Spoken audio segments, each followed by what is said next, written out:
आज के rise and fall के एपिसोड में पवन सिंह का एक अलग ही रूप देखने को मिला है। पवन सिंह पूरे अब तरह से अच्छे से घुल मिल गए हैं सभी लोगों के साथ और अपनी बातों को वो हमेशा रख रहे हैं और जो भी कर रहे हैं, चाहे जो भी हंसी मजाक चल रही है, पवन सिंह उसमें काफ़ी ज़्यादा आगे रह रहा है। आज एक टास्क खेला गया शो में जिसको रखा गया गोल्डन एप्पल टास्क के नाम से। इस पे जो दौड़ के सेब पहले तोड़ेगा उसको कुछ अधिकार मिलेंगे। तो इसमें से सेब तोड़ना था तो पवन सिंह उतना दौड़ नहीं पाए, उनको फर्क नहीं पड़ रहा था कि दौड़ना है, टास्क जीतना है या नहीं जीतना है। नंदीप इसमें 2 बार जीत जाता है और उसके बाद नॉमिनेशन का जब बारी आती है तो 2 लोग नॉमिनेट हो जाता है। ऐसा तो 3 लोग नॉमिनेट होते हैं, एक है अर्जुन, दूसरी है आहाना और तीसरा है आदित्य।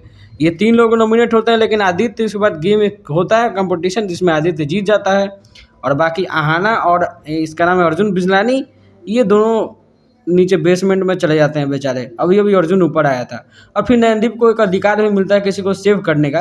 तो नयनदीप अपने अधिकार का प्रयोग करके एक बार तो पवन सिंह को सेव कर चुका था, इस बार धनश्री वर्मा को उसने सेव कर दिया। बाकी शो में पवन सिंह की एक अलग अलग रूप देखने को मिल रही है। आपको अच्छा लग रहा है पवन सिंह शो में? अपनी राय जरूर दीजिएगा।